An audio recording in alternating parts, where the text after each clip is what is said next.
कपास के दाम इन दिनों सभी मंडियों में न्यूनतम समर्थन मूल्य यानी एमएसपी से ऊपर चल रहे हैं। कॉटन कॉरपोरेशन ऑफ इंडिया ने भी कॉटन के दाम बढ़ाए हैं। इसका असर कहीं ना कहीं कॉटन सीड ऑयल के भाव पर भी हुआ है। हालांकि गर्मी के सीजन में इसकी मांग कमजोर रहती है। केडिया एडवाइजरी के अजय केडिया से हम चर्चा करेंगे कॉटन और कॉटन सीड ऑयल केक पर। मैं हूं कमल शर्मा। अजय जी, आपका स्वागत है मोलतोल में। बहुत बहुत धन्यवाद कमल जी, मुझे बुलाने के लिए। जी, अजय जी, अभी कपास और कॉटन केक का ओवरऑल ट्रेंड आप कैसे देख रहे हैं? देखिए, सबसे पहले अगर कपास की अगर बात करें तो भाव थोड़े से स्टेबल है, 1670 के करीब ट्रेड करता हुआ दिखाई दे रहा है। अच्छी चीज ये रही है कि पिछले 6 महीने में या पिछले 1 महीने की भी अगर बात करें तो भाव में तेजी कंटिन्यू बनी है। रिसेंटली हमने देखा कि प्राइजेस में सप्लाई साइड अगर डेटा देखते हैं तो एस्टिमेट है प्रोडक्शन का जो 292 लाख बेल्स के आसपास है, जो पहले 297 या 300 के ऊपर की बात हो रही थी, जो कहीं ना कहीं प्राइजेस को सपोर्ट कर रहा है। एक्यूरेट शिफ्ट होते हुए दिखाई दिए क्योंकि फार्मर्स सोयाबीन या फिर मूंगफली महाराष्ट्र गुजरात में शिफ्ट होते हुए दिखाई दिए। इंपोर्ट में भी हमने राइस होते हुए देखा। अगर पहले 5 महीनों की अगर बात करें तो इंपोर्ट में 85% की हमने जंप आते हुए देखा। लेकिन अब जो डिपेंडेंसी थी यूएस और ब्राजील को लेकर, वो धीरे धीरे बढ़ती हुई दिखाई दे रही है। बट आने वाला जो टाइम रहेगा वो डिपेंड करेगा हमारे यहाँ पे डोमेस्टिक डिमांड पे, और मानसून काफी बड़ा फैक्टर होने वाला है जिसके ऊपर डिपेंड करता हुआ दिखाई देगा। जी, इंटरनेशनल मार्केट का घरेलू कीमतों पर कितना असर पड़ा है? देखिए, दोनों के फंडामेंटल थोड़े डिफरेंस है, बट कभी भी हम कमोडिटी में देखते हैं अगर प्राइस डिफरेंसेस आते हैं तो कहीं ना कहीं एक अपॉर्चुनिटी आर्बिट्रेज की बनती हुई दिखाई देती है।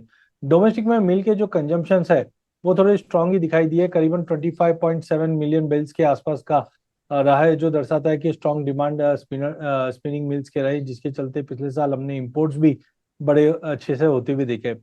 एक्सपोर्ट में थोड़ा इस बार लास्ट 2-3 महीने से हमने कंसर्न्स देखे हैं, चाहे बांग्लादेश, वियतनाम, चाइना, ये सबसे बड़े बायर रहे हैं इंडिया के। इंटरनेशनल मार्केट में आप जानते ही हो मिडिल ईस्ट में तनाव बढ़ा हुआ है, यूरोप है, यूएस है, वो भी इन्वॉल्व है। तो वहाँ पे ट्रेड थोड़े से डिस्पैरिटी होते हुए दिखाई दी। बट हाँ, एक नई चीज हमने जो देखी थी, जो पहले भी मैंने बताया था कि देखिए, कॉटन जो है वो कच्चे तेल से भी प्रभावित होता है।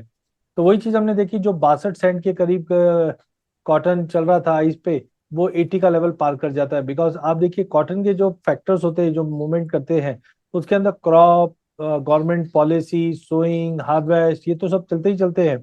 बट मैनमेड फाइबर भी काफी बड़ा रोल प्ले करता है। और यहाँ पे हमने देखा कि जिस ढंग से पॉलिस्टर या मैनमेड फाइबर के भाव में तेजी आई, क्योंकि ये बनते हैं पॉलीमर से, और पॉलीमर का भाव डिपेंड करता है कच्चे तेल पे। और अब हम देख रहे हैं यूएस और ईरान के तनाव के चलते कच्चा तेल 103 के ऊपर ब्रेंट ट्रेड कर रहा है, और लग भी रहा है कि ये तेजी कंटिन्यू रहेगी, जिसके चलते पॉलीमर या पॉलिस्टर या मैनमेड फाइबर में तेजी है। और उसी के असर पे हमने 80 सेंट आते हुए देखा। हालांकि डोमेस्टिक मार्केट पे एमसीएक्स पे प्राइसेस अभी भी फ्लैट टू पॉजिटिव ट्रेड कर रहे हैं, बट मुझे लगता है तेजी कंटिन्यू रह सकती है। जी, ये आपने बिल्कुल सही कहा कि ईरान यूएस जंग से पेट्रो प्रोडक्ट अवेलेबल नहीं है, जिससे कॉटन के प्राइस में तेजी आई। आपको क्या लगता है कि अगर ये सीज फायर जारी रहता है या फिर शांति वार्ता हो जाती है तो क्या कॉटन के प्राइस इंटरनेशनल मार्केट में, डोमेस्टिक मार्केट में नीचे आएंगे या सस्टेन करेंगे? ठीक, मुझे सस्टेन करता हुआ ज्यादा दिखता। पहला चीज तो आप समझिए कि ये लड़ाई कब तक चलेगी। तो ये लड़ाई का कोई अंत दिखाई नहीं दे रहा है। जैसे हमने रशिया यूक्रेन में हमने देखा कि एक ठंडे बस्ती में चले गई, आज 4 साल से कंटिन्यू चल रहा है। ऐसा ही हाल अगर देखिए कोई भी लड़ाई खत्म होनी है, उदाहरण के तौर पर पिछले साल हमने इंडिया पाकिस्तान भी देखा। हमने देखा तुरंत आए और हमने 2-5 दिन के अंदर ही ये क्लोज होता हुआ दिखाई दिया। अगर क्लोज होना होता तो ये हो जाता था। आज आप यूएस की डिमांड देखिए यूरेनियम को लेकर है, वो ईरान मानना नहीं है। ईरान की डिमांड है कि मुझे पर बैरल $1 दे दीजिए, वो कोई भी ग्लोबल मार्केट मानना नहीं है। इसका मतलब कहीं ना कहीं ये एक्सीलेट ऐसे ही चलता रहेगा। और इसी के चलते मेरा मानना है कि कच्चा तेल Q2 Q3 में आप मान लीजिए 90-95 डॉलर के ऊपर ही रहेगा। आप इसको 60 से 90 को मत देखिए। आप ये देखिए आपका कच्चा तेल 50 से 60% महंगा हो गया, एनर्जी कॉस्ट बढ़ गई है। जी, तो कहीं ना कहीं मुझे लगता है कि यस, यहाँ पे कॉटन के प्राइजेस में इनिशियली प्राइजेस कंटिन्यू सस्टेन रहेंगे। अगर लड़ाई खत्म भी हो जाती है तो जो एनर्जी इंफ्रास्ट्रक्चर पर डैमेजेस हुए उसके से कच्चा तेल मुझे एलिवेटेड लेवल्स पे लगता है। तो आई थिंक के प्राइजेस कंटिन्यू मेंटेन रहेगा। और इस बार तो मानसून हमारे यहाँ पे भी खराब है, और इंटरनेशनल में भी हम देख रहे हैं कि इस बार थोड़े कंसर्न रहेंगे जो भाव को एलिवेटेड लेवल्स पे कंटिन्यू रखेंगे। जी Ajay ji, cotton seed oil के भाव एनसीडीएक्स में 3400 रुपए से कुछ ही नीचे हैं। एक ट्रेडर को क्या करने की राय देंगे? मौजूदा लेवल्स पर ट्रेडर को एंट्री करनी चाहिए या वेट एंड वॉच? देखिए, कॉटन सीड ऑयल केक में मैं काफी तेजी में हूँ। मुझे ये ध्यान आ रहा है, जैसे मैंने पहले भी बताया था कि 2900 3000 के भाव से हमने तेजी पकड़ी थी, जो हमें लग रहा था कि 3600 का पहला लेवल है और ऊपर में 4000 का लेवल भी इस बार दिखा देगा। क्रॉप की सिचुएशन आप देख ही रहे हो, लेकिन इसमें एक बड़ा दो इंपॉर्टेंट फैक्टर हुआ है। एक तो फीड, अगर हम पूरे डेयरी इंडस्ट्री में फीड की बात करें तो हमने रिसेंटली सोयाबीन के भाव में अच्छी तेजी देखी। जो प्रोटीन पर ग्राम जो हम बात करते हैं, तो उसके अंदर आप देखोगे तो सोयाबीन बढ़ गए, फिर मक्के में भी हमने थोड़ा स्टेबिलिटी पॉजिटिव देखा है। गवार सीड गवार गम में हालांकि थोड़ा पुल बैक हुआ है, बट यहाँ पे भी तेजी आई। उसी के चलते हमने कॉटन सीड ऑयल केक में भी तेजी देखी। सेकंड, आप एक चीज ये भी ध्यान रखिए, कॉटन इस बार है ना, बारिश नहीं होने की वजह से इस बार शॉर्ट वाली कमोडिटी रहनी है, थोड़ा टाइम लग सकता है। बट ओवरऑल मुझे, हाँ, एसएनपी के भाव में जबरदस्त तेजी आई। जिस ढंग से गैस की किल्लत हुई है, तो होटल इंडस्ट्री, होरेका इंडस्ट्री में एसएमपी के भाव में अच्छी 30-35% की तेजी देखी गई है। और जब भी ऐसी तेजी आती है तो उसका एक cascading effect cotton seed oil cake पे भी पड़ता है, क्योंकि दूध के लिए, दूध में फैट के लिए यही ज्यादा यूज होता है। तो ये टेम्पररी करेक्शन है, नीचे में 3330-40 तक का एक बार लेवल दिखा दे, बट यहाँ से मुझे लगता है फिर से मार्केट में तेजी दिखाएगा। जो मई एंड तक आप देखोगे या मई मिड तक 3600-3650 का लेवल फिर से दिखा देगा। फंडामेंटल मजबूत रहेंगे। जी अब आपने भी मौसम की बात कही अजय जी, और ये तो देखिए कई एजेंसियां ने कह भी दिया है कि भारत में इस बार मानसून कमजोर रहेगा। हालांकि हमें अभी ये पूरा पता नहीं है कि कॉटन एरिया में क्या हालत होने वाली है, पर फिर भी क्या इसका कपास की खेती पे कितना प्रभाव हो सकता है? देखिए, कॉटन को कपास को ज्यादा पानी नहीं लगता, इनिशियली जी थोड़ा बहुत लगे जो लगे।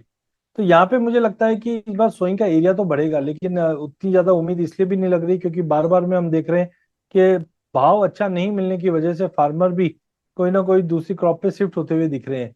बट लेट्स सी, अगर समझो कच्चे तेल की वजह से अगर भाव में तेजी आ जाती है तो इसका असर भी पॉजिटिव पड़ेगा। बट एरिया अंडर कल्टीवेशन थोड़ा इंप्रूव जरूर होगा।